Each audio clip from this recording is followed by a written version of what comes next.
Hey everyone, Amber here from Majestic. Welcome back to my channel. Can you believe that we are already on month 6 of Cut and Cut's Wild West Puzzle Mystery Quilt? As always, I am sewing up a large Josie. This month we have 2 sections. We have 6A, which we are making 2 of these, and a 6B, which we are also making 2 of these. So I have filmed this on New Year's Day, so Happy New Year, even though the clue did release the last month of December. Just as a reminder that in February, the new Puzzle Mystery Quilt Flyover is releasing. I would love if you join in with me. I will be sewing up a large Phoenix. I'm so excited. It's going to be my first batiks quilt. So there's a lot of beautiful colorways still available. And if you use the code AMBERFLY, you'll get a bonus gift on the first month. And if you are able, I always recommend trying to get it prepaid up front, because then you get that nice box. And then as soon as the clues are in the vault, you can start your sewing and you don't have to wait for them to arrive monthly. So again, this month we are sewing up month 6. I hope you enjoy. If you do, please consider subscribing or giving me a thumbs up. It helps my channel grow, and I appreciate it so much. Enjoy the tutorial. Okay, so I have my month 6 clue here. I have my fabric card. I have all my pieces laid out like I regularly do. For Christmas, I finally got a new steam fast iron. So those of you that were worried about the one with recall, I finally put it in and got my new one. I'm sewing on a Singer 5528, and I'm using the Aurifil thread with a 7010 universal needle. And so for this month, we have 2 clues or 2 sections, 6A and 6B. So I'll be making one of each. And I always like to keep my color card just to make sure I'm not confusing anything. So for step 1, we need it's going to be 4 if you're doing both blocks. So I'm doing 1, I'm cutting all these numbers in half. So I'm going to need 2 C triangles, which are the green colorway, and 2 D small triangles, which is the white colorway. And these are the small ones. And again, I'm going to sew them at the same time. So just lining them up, right sides together. Definitely pin or clip them if you need to. When they're small like this, I like to just hold them together. And didn't adjust my tension, so I'm dropping it a little bit.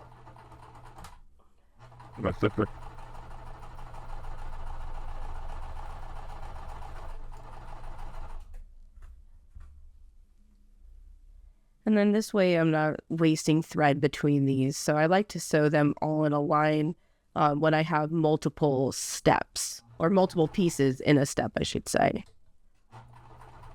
And that front piece kind of acts like the leader piece, because sometimes my machine wants to eat the fabric, even though I'm using a smaller 7010 needle, that sometimes it does still press it down into the feed dogs.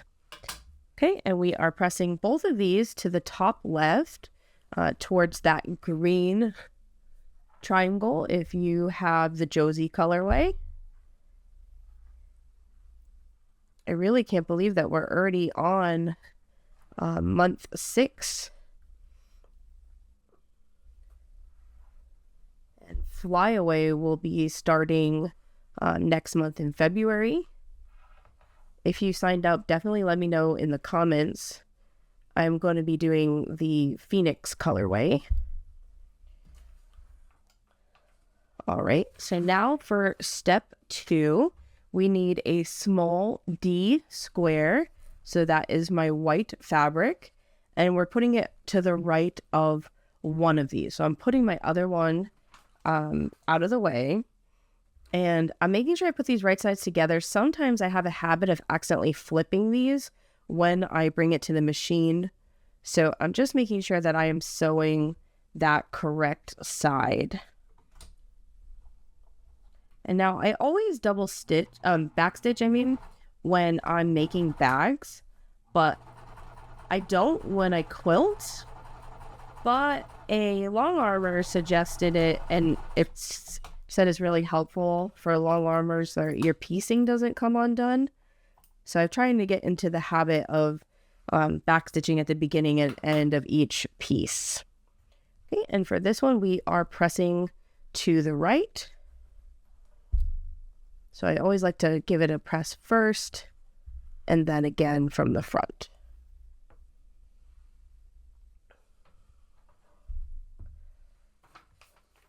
Okay, now on step 3, we need one of the large D rectangles, and that is going to go above our step 2.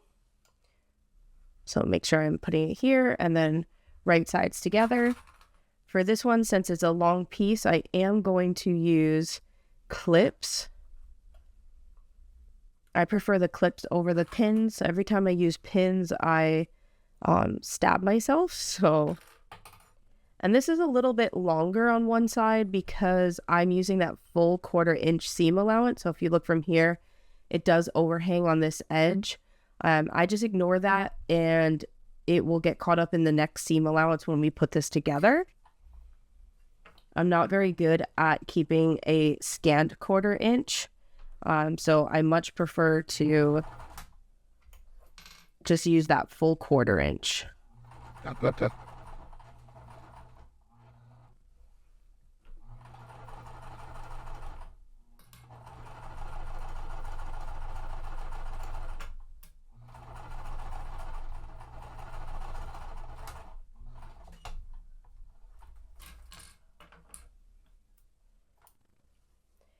Right, and then this seam is going to be pressed up towards that rectangle.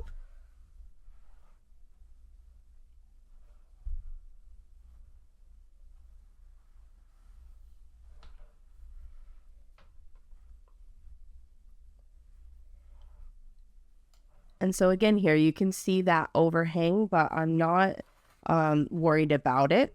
And now for step 4, we need our large D square, and that is going to go on top of that rectangle piece. So again, it goes right here, and because these weren't sewn into any seams, it will match up evenly. So again, I'm just lining this up, and I'm going to use my clips because it is a larger piece.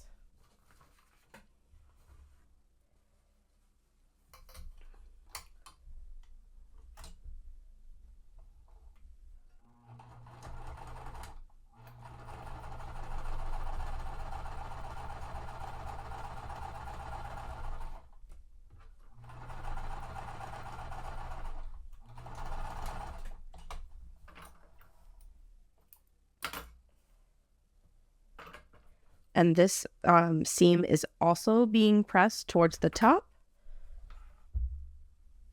Press it from the back. And then go ahead and gently open it. These pieces are getting quite large. So sometimes when they get bigger, the seam kind of wants to fall back on itself. So I'm just making sure that they're still going in the correct direction. And I'm just going to give a press because this was folded. So I'm trying to get that crease out now. Okay, and I'm going to set this aside and move this other piece that we have from step 1. So we're going to be using that again. So now in step 5, we need a small D square. So again, that's another white square, except this time we're sewing it to the top of our piece instead of to the right. So again, I'm putting the right sides together and making sure that I am lining up that correct side.